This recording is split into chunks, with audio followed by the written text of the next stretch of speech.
और बहुत महत्वपूर्ण बंध है उप सह संयोजक बंध। इसको इंग्लिश में क्या कहते हैं? Coordinate bond. इस बंध की विशेषता है कि ये कुछ विशेष अणु और कंपाउंड में बनता है। विशेषता क्या है कि इस बॉन्ड बनाने के लिए कोई अणु या यौगिक में कोई एक परमाणु ही दोनों इलेक्ट्रॉनों की साझेदारी का जो जिम्मेदारी होती है वो दोनों इलेक्ट्रॉन एक परमाणु द्वारा ही दे दिए जाते हैं। इसको परिभाषा के रूप में अगर लें, किसी अणु या यौगिक में कोई अणु ले लें आप, कोई यौगिक ले लें जिसमें एक बंध उपस्थित है, उसमें क्या होता है? ऐसा बंध जिसमें एक परमाणु द्वारा, किसके द्वारा? एक परमाणु के द्वारा ही साझे के दोनों इलेक्ट्रॉन, जो बॉन्ड बनने में दो इलेक्ट्रॉन चाहिए होते हैं, वो साझे के दोनों इलेक्ट्रॉन दूसरे परमाणु को दे दिए जाते हैं। यहाँ पर ध्यान रखिए कि दूसरे परमाणु की तरफ से कोई इलेक्ट्रॉनों का लेन देन नहीं किया गया। जो लेन देन है यानी कि दोनों का दोनों पेयर, दोनों इलेक्ट्रॉन जो हैं वो किसने दे दिए? एक परमाणु ने ही दे दिए। तो इस तरीके के बंध क्या कहते हैं? उपसह संयोजी बंध कहते हैं। इस चीज को जरा हम समझने की कोशिश करें तो समझ में आ जाएगा। जरा हम नीचे की तरफ नजर डालें, यहां पर कोई एक परमाणु है A और दूसरा है इसमें B। इनके बीच में लेन देन होना, इनके बीच में बंध बनना है। तो आप देखेंगे A जो है वो दाता है, उसके पास लोन पेयर ऑफ इलेक्ट्रॉन, ऐसा पेयर दो इलेक्ट्रॉन है जिसमें एक पेयर है, वो पूरे इलेक्ट्रॉन किसको दे देता है? B को दे देता है। और इस बंध बनने में क्या खास बात होती है कि इसने दिए तो A ने हैं, लेकिन काउंटिंग का अधिकार B को भी प्राप्त है। देखिएगा A जब अपना अष्टक गिनता है, बाहरी कक्षा गिनता है, तो अपने इलेक्ट्रॉन इसमें गिनता है जो इसने दिए हैं, और उन इलेक्ट्रॉनों की बराबर की गिनने की पावर दे रखी इसने B को दे रखी है। B भी देखो इन दोनों इलेक्ट्रॉनों को गिन रहा है। और इस बंध को जब बनाया जाता है, जो दाता इलेक्ट्रॉन है जिसने दिया है और जिसने लिया, उसकी तरफ एक तीर का चिन्ह बना देते हैं। पता लगे कि इलेक्ट्रॉन देने वाला A है, A यहाँ पर डोनर है और B क्या है? रिसेप्टर है, जिसने इलेक्ट्रॉन लिए हुए हैं। तो इस जो बंध बन के तैयार हुई, तीर के नुमा जो बंध तैयार हुई, इसे हम कहते हैं कोऑर्डिनेट बॉन्ड। इसमें सवाल आता है कि कोऑर्डिनेट बॉन्ड क्या है, या पूछते उपसह संयोजी यौगिक क्या होते हैं? What is the name of the coordinate compounds. तो कोऑर्डिनेट कंपाउंड की जब आता है तो उपसह संयोजी यौगिक की बात करेंगे। ऐसे यौगिक, ऐसे कंपाउंड्स जिनमें उपसह संयोजी बंध पाई जाती, उपसह संयोजक बंध द्वारा बने यौगिक उपसह संयोजी यौगिक कहलाते हैं। क्लियर हुआ? तो जिन यौगिकों में कोऑर्डिनेट बॉन्ड पाई जाएगी यानी उपसह संयोजक बंध पाई जाएगी, वो सब क्या होंगे? उपसह संयोजी यौगिक होंगे। ये तीसरा इसी बात है, उपसह संयोजकता क्या है? बड़ा समझने वाली बात है यहाँ पर कि जब बॉन्ड बनता है तो इसमें किसी तत्व के एक परमाणु द्वारा, जैसे यहाँ पर एक तत्व कोई A है, उसका परमाणु A है यहाँ पर, और उसके द्वारा दो इलेक्ट्रॉन दिए जा रहे हैं। तो लिखा है इसमें उपसह संयोजकता किसी तत्व के एक परमाणु द्वारा, किसके द्वारा? एक परमाणु द्वारा। ध्यान रखेंगे हम, एक परमाणु द्वारा बनाए गए उपसह संयोजी बंधों की संख्या। अब देखिए A ने कितने उपसह संयोजी बंध बनाए हैं? एक। तो एक बंध बनाया तो उपसह संयोजकता कितनी हो गई? बंध एक हो गई। तो बड़ा स्पष्ट है, बनाए गए उपसह संयोजक बंधों की संख्या उस तत्व की उपसह संयोजकता कहलाती है। अब इस चीज को समझने के बाद मेन जो सवाल अराइज होता है, आपका 10th में आता है, 12th में आता है, वो समझने लायक सवाल है, उन पे बात करेंगे। ये जो बॉन्ड का इलेक्ट्रॉन का लेन देन हो गया, इसे समझिए कि इलेक्ट्रॉन की ये मैकेनिज्म, कैसे इलेक्ट्रॉन कहां चला गया, और क्यों हम कहते हैं कोऑर्डिनेट कंपाउंड्स को कि सेमीपोलर हैं। देखिए कोऑर्डिनेट बॉन्ड की कार्यविधि, मैकेनिज्म क्या है, कैसे इलेक्ट्रॉन गया हुआ है, इसे समझना है हमें। यहां पर देखो, मैंने अभी बताया था आपको कि A डोनर है, यहां पर A डोनर है, लेकिन इसने क्या काम किया? इसके पास एक पेयर इलेक्ट्रॉन का है, इसमें से एक इलेक्ट्रॉन को पहले B को दे देता है। और तुम्हें पता है इलेक्ट्रॉन के ऊपर निगेटिव चार्ज होता है, निगेटिव चार्ज होता है, तो A जब इसको B को दे देगा तो क्या करेगा? B के पास पॉजिटिव निगेटिव शो कर जाएगा। हो गया? और इसके पास एक इलेक्ट्रॉन चला गया तो पॉजिटिव हो गया। तो एक धन हो गया, एक ऋण हो गया, यानी इनके बीच इस तरीके से संयोजकता आपने पढ़ी थी वैद्युत संयोजकता में। अब एक इलेक्ट्रॉन जब इसके पास पहुंच गया, मान लीजिए पहुंचा था इसके पास इलेक्ट्रॉन और इसके पास एक रह गया था, तो ये क्या करता है, एक एक इलेक्ट्रॉन है कि अब साझेदारी कर लेंगे दोनों, और इस साझेदारी के परिणाम स्वरूप इन्होंने एक बंद बनाई है। देखिएगा ये वाली बंद जो बनी है नीचे, इस बंद का है ये सहसंयोजी बंद है, और एक धन और ऋण जो इनके ऊपर आवेश उत्पन्न हुए, इनके आवेशों के कारण एक वैद्युत संयोजी बंद बन के तैयार हो गई है। तो इसी बंद को दो तरीके से यहाँ पे डिमोस्ट्रेट कर सकते हैं। एक तो तीर बनाकर, ए ने lone pair of electron B को दिया है, उसने इस्तेमाल कैसे किया ये यहाँ पे समझ में आ रहा है कि इसने एक तो अपना वैद्युत संयोजी बंद बना ली है, और एक क्या किया इसने, एक सहसंयोजी बंद बना ली। लेकिन इन टोटल एक बंद बनी है, वो कौन सी बनी है, उपसय संयोजी बंद बनी हुई है। अब आप समझिए, आप एक उपसय संयोजी बंद के बराबर क्या हुआ, वन उपसय संयोजी बंद ये बनी है। इसी बंद को अगर हम डिस्क्राइब करें, समझना चाहें, तो एक तो वैद्युत संयोजी बंद बन रही है ये वाली जो प्लस और माइनस से बन रही है, और प्लस दूसरी इसमें कौन बन रही है, एक सही संयोजी बंद बन रही है। ये मैकेनिज्म पूछी जा सकती है एग्जाम में, इसको आगे आपके कक्षा में जाएंगे तो इसी बेस पे आपको एक कोऑर्डिनेट बांड समझाई जाएगी। अब मेन बात आती है कि ये बंड का यूज कहां पे है, केमिस्ट्री में कहां देखने को मिलती है। समझिए, आपने अमोनिया को देखा होगा। अमोनिया की बात करें तो अमोनिया में नाइट्रोजन, जो नाइट्रोजन है वो केंद्र में बैठा हुआ है NH3, और नाइट्रोजन के अंतिम कोश में इलेक्ट्रॉनों की संख्या है 5, 1 2 3 4 5। यहाँ पे नाइट्रोजन 5 इलेक्ट्रॉन लिए बैठा है, और ये नाइट्रोजन क्या करता है, 3 हाइड्रोजन से जुड़ता है, और कौन सी बांड से जुड़ता है, सहसंयोजी बंध से। देखिएगा इसने 3 हाइड्रोजन से, एक हाइड्रोजन से जुड़ लिया, एक यहाँ हाइड्रोजन से जुड़ लिया, और यहाँ पर एक हाइड्रोजन से जुड़ गया। इस तरीके से इसने क्या किया, 3 सहसंयोजी बंध बना ली। अब इसके पास एक पेयर पूरा पड़ा हुआ है। अब ये जब अपना ऑक्टेट स्टेबल इलेक्ट्रॉनिक विन्यास देखना चाहेगा तो इसका पूरा हो रहा है। देखिए जरा, 2 2 4 और 2 6, और अपने इलेक्ट्रॉन भी गिनने में सक्षम है, क्योंकि इसके इलेक्ट्रॉन नहीं गिनेगा ही गिनेगा। और जिसके पास होगा वही तो देगा, जिसके पास है नहीं देगा क्या, और लेगा कौन, जिसके पास है नहीं वो लेगा। तो ये लोन पेयर आप देने लायक स्थिति में है। अब ये सवाल आता है कि NH3 तथा BF3 के मध्य में कैसा बंध बनता है।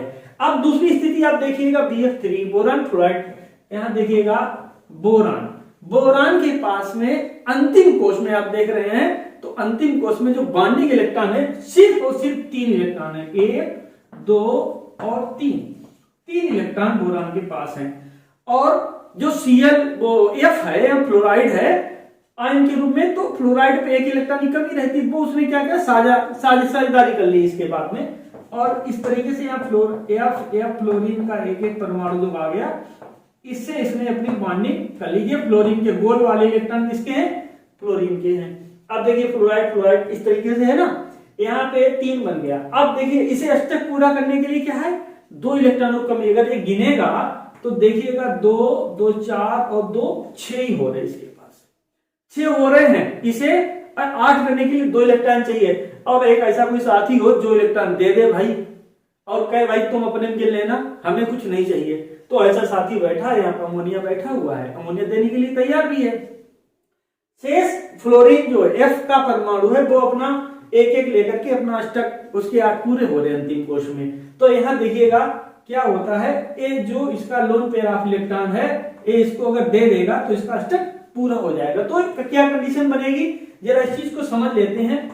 NH3 इसने इस तरीके से जैसे सहसंयोजी बंध बना लिया है, इस तरीके से NH3, और अपना लोन पेयर ऑफ इलेक्ट्रॉन पूरा का पूरा इसे दिया है, तो मैंने उपसय संयोजी बंध बनाया तीर के द्वारा, क्योंकि इलेक्ट्रॉन यहाँ दिया जा रहा है, तो एक क्या बनना है, उपसय संयोजी बंध बनना है, और यहाँ पर B, और यहाँ देखिएगा F, सहसंयोजी बंध F, और यहाँ पर F। तो ये स्पष्ट हो गया होगा किस तरीके से NH3 और BF3 के बीच में आपका एक कोऑर्डिनेट बॉन्ड यानी एक उपसय संयोजक बंध बनता है। अब जब अगर इलेक्ट्रॉनों का देखें तो ये इलेक्ट्रॉन इसमें गिने जा सकते हैं, यानी यहाँ देखें ये तीर की जगह पे 2 इलेक्ट्रॉन आ गए हैं, तो इसका अष्टक पूरा हो गया है, समझ में आ जाना चाहिए आपके। अब यहाँ पे एक बात आती है, वो आप समझ लीजिएगा कि BF3 में जो इलेक्ट्रॉन बने हैं, यहाँ पर भी पेयर है, यहाँ पर भी पेयर है। एक सवाल आता है what is loan pair of electron, what is bond pair of electron. देखो लोन पेयर ऑफ इलेक्ट्रॉन में एक ही तरीके के दो इलेक्ट्रॉन्स होते हैं जैसे इसमें है, और यहाँ पर क्या है बॉन्ड में एक हाइड्रोजन का इलेक्ट्रॉन है, यहाँ पर एक नाइट्रोजन का इलेक्ट्रॉन है। तो बॉन्ड पेयर ऑफ इलेक्ट्रॉन है, लोन पेयर ऑफ इलेक्ट्रॉन यहाँ पर आपको स्पष्ट हो गया होगा। एग्जाम में पूछ सकता है अमोनियम का संरचना सूत्र बताइए, या अमोनियम में कौन सा इलेक्ट्रॉनिक विन्यास पाया जाता है। अमोनियम के केस में देखिएगा, अमोनियम फार्मूला है NH4 और इस पर एक पॉजिटिव चार्ज है, आयन है, पॉजिटिव चार्ज, एक इलेक्ट्रॉन की कमी शो कर रहा है NH4। इसको अगर सही से नहीं समझाया जाए तो अधिकतर गलत हो जाता, बच्चे इसे गलत कर देते एग्जाम में। तो देखिएगा नाइट्रोजन की स्थिति वही है, आपको बताया था इस तरीके की, नाइट्रोजन के पास 5 इलेक्ट्रॉन है साहब, और ये 5 इलेक्ट्रॉन है और 4 इलेक्ट्रॉन यानी 4 हाइड्रोजन से जुड़ा हुआ है। कैसे जुड़ा है जरा देखिए, पहले तो आप इसको ऐसे बना लीजिएगा, एक हाइड्रोजन और एक हाइड्रोजन, ठीक। अब ये अगर अमोनिया H+ आयन यानी कि प्रोटॉन से जुड़ता है, H+ यानी एक हाइड्रोजन पास जो इलेक्ट्रॉन था वो भी नहीं है, पॉजिटिव चार्ज शो कर रहा है, नहीं उसके पास, तो इसके पास कोई electron, there is no electron, कोई इलेक्ट्रॉन नहीं है। अब जैसे जुड़ेगा जब तो क्या करेगा, ये अपने वाले इलेक्ट्रॉन को इसकी गिनती में इसका ऑक्टेट पूरा करेगा, यानी कि जो सेटिस्फाई इलेक्ट्रॉनिक विन्यास है, हीलियम का इलेक्ट्रॉनिक विन्यास है, इसे प्रदान कर देगा। कैसे बना देगा देखिएगा, NH, ये तो आपने देखे ये 3 इसने सही सहयोगी बंध बना लिए इस तरीके से, और यहां पर एक बंध बनाई इसने किसके साथ में, हाइड्रोजन के साथ में। बंध में 2 इलेक्ट्रॉन है तभी बंध बनेगी, और दोनों के दोनों इलेक्ट्रॉन किसके हैं, नाइट्रोजन के हैं।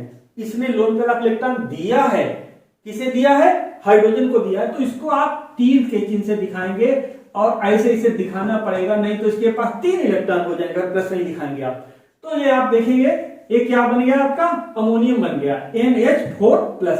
इसको दूसरे रूप में अगर लिखना चाहें तो लिख सकते हैं, क्या लिख सकते हैं इसे, ये ऐसे लिखें H और यहां पर H, इसको कोष्टकम कर दिए और ऊपर एक प्लस का चार्ज, जो हमने यहाँ चार्ज लगाया था वो मैंने यहाँ पर इस तरीके से आपको दिखा दिया। तो ये बन गया आपका NH4+ यानी अमोनियम का आयन।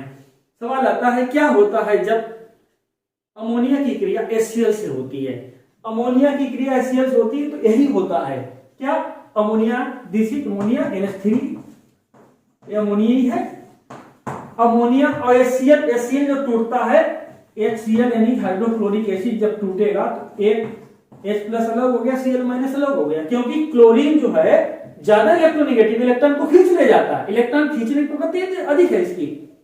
तो यहां पर क्या बन गया, जे अलग होगा जब इस तरीके से टूटेगा H+ में और Cl- में। अब देखिए जे वाला H+ यहाँ पे क्या कर रहा है, आ रहा है, यही रिएक्शन कर रहा है करके किस अमोनिया से, तब जाके अमोनियम बनता है, और यही अमोनियम का पॉजिटिव आयन बन गया है, और Cl से मिलके क्या बना देगा, अमोनियम क्लोराइड बना देगा। Very simple. एक एग्जाम में सवाल की हाइड्रोजन की नहीं, उसकी सल्फ्यूरिक एसिड की संरचना बताइए। जरा सल्फ्यूरिक एसिड देखिएगा, सल्फ्यूरिक एसिड होता है H2SO4। इसमें देखिएगा, इसमें सल्फर और ऑक्सीजन एक ही ग्रुप से हैं दोनों, सबके अंतिम कोष में 6 इलेक्ट्रॉन है। अब जरा इसकी संरचना बनाते हैं हम, सल्फर को देखिएगा और ऑक्सीजन को देखिएगा, यहाँ सल्फर 1 है और ऑक्सीजन कितने हैं, 4 ऑक्सीजन है। तो किस तरीके से बॉन्डिंग होती जरा देखिए, S है, यहाँ पे एक ऑक्सीजन है, एक ऑक्सीजन यहाँ पे 2 हो गए, तीसरा ऑक्सीजन यहाँ पे है, बॉन्ड से ही दिखाएंगे, तीसरा ऑक्सीजन यहाँ पे है। अब इसको जरा पहले समझ लें आप, एक इसने क्या किया, इस तरीके से किया, और इसने H और H देखिएगा, ये देखिएगा, इस सल्फर ने 2 उपसे संयोजी बंध बनाए हैं, किससे, ये ऑक्सीजन से बना रहा है, और इसका स्ट्रक्चर पूरा हो रहा। अब इसको इलेक्ट्रॉनिक डाटा अगर संरचना बना देते हैं तो क्लियर हो जाएगा। यहां समझ लीजिएगा इसे कि मैंने सल्फर तो बीच में लिया है, तो इसमें देख रहे हैं आप, लोन पेयर ऑफ इलेक्ट्रॉन किसको गिना रहा है, ऑक्सीजन को गिना रहा है। इधर लोन पेयर ऑफ इलेक्ट्रॉन, यानी कि उपसय संयोजी जो बॉन्ड बना हुआ है, आपका कोऑर्डिनेट बॉन्ड बना हुआ है, और इधर क्या है, इसका एक इलेक्ट्रॉन इस ऑक्सीजन से सही संयोजी बंध बना रहा है। तो सल्फर के आखिरी कोष में 6 इलेक्ट्रॉन दिख रहे हैं, 1 2 3 4 5 6, और ऑक्सीजन के भी अंतिम कोष में 6 इलेक्ट्रॉन है। अगर ऑक्सीजन को बना लेते, देखिए ऑक्सीजन को मैं लाल चाक से बना रहा हूं, ये ऑक्सीजन है, ऑक्सीजन पर देखिएगा 6 इलेक्ट्रॉन, 1 2 3 4 5 6, इसी तरीके से 1 2 3 4 5 और 6। अब देखिएगा सल्फर अपने इलेक्ट्रॉन इसकी गिनती में दे रहा है, लेकिन ऑक्सीजन का कोई रोल नहीं यहां पर है, और इसने एक एक इलेक्ट्रॉन से दूसरे ऑक्सीजन से, अन्य जो ऑक्सीजन है उससे इसने क्या कर रखा है, साझेदारी कर ली है एक इलेक्ट्रॉन की, एक यहां पर एक इलेक्ट्रॉन की यहां साझेदारी कर ली इसके साथ में, तो एक सही संयोजी बंध यहां बन गया है। और इसी ऑक्सीजन ने क्या किया, एक इलेक्ट्रॉन और अपना खर्च किया, और इस हाइड्रोजन से इसने साझेदारी कर ली, एक इलेक्ट्रॉन खर्च करके अपना हाइड्रोजन से साझेदारी कर ली। तो अब देखिएगा, अब इसके पास कितने बचे हैं भी देखिएगा, 6 इलेक्ट्रॉन होने चाहिए पहली कोष में, जरा 2 और बना लो, 2 2 4। अब देखिएगा इसके 1 2 3 4 5 6 इलेक्ट्रॉन, ऐसे ही 6 इलेक्ट्रॉन यहां दिख रहे हैं, ऐसे ही 6 इलेक्ट्रॉन इस ऑक्सीजन के पास भी हैं, 6 इलेक्ट्रॉन। अगर अष्टक बना के देखिएगा आपको क्लियर हो जाएगा कि कैसे सबका अष्टक पूरा हो रहा है और ये सेटिस्फाइड इलेक्ट्रॉनिक विन्यास प्राप्त कर रहा है। देखिएगा, देखिए इस सल्फर के पास 8 हो गए, 1 2 3 4 5 6 7 8 इलेक्ट्रॉनिक विन्यास। ऊपर जो ऑक्सीजन लगा इसने भी इसी सल्फर के 2 इलेक्ट्रॉन गिन लिए, 6 अपने और 2 इसके गिन लिए हैं, क्योंकि एक रिसेप्टर है यहाँ पे। और ऐसे ही देखिएगा यहाँ पर इस ऑक्सीजन ने भी 2 इलेक्ट्रॉन इसके गिन लिए, अपना अष्टक पूरा किया। और जो साइड पे ऑक्सीजन लगे हैं इसे देखिए आप, देखिएगा 1 2 3 4 5 6 7 8, ऐसे यहाँ पर 1 2 3 4 5 6 7 8, और ये हाइड्रोजन के बीच में ऐसे एक करके इनके बीच में एक सही संयोजकता स्थापित हो जाती है। तो इस तरीके से आपने देखा इसमें भी कौन से कोऑर्डिनेट बॉन्ड बनी है। तो अगर आपने कोऑर्डिनेट समझी है तभी आप इसको बना सकते हैं, और गौर करके बनाएंगे तभी इसे बन पाएगा। दैट्स ऑल, आपको मैंने इस तरीके से कोऑर्डिनेट बॉन्ड बताई है, कोऑर्डिनेट बॉन्ड कैसे बनती है और किस तरीके से इलेक्ट्रॉनों का आदान प्रदान होता है। Thank you.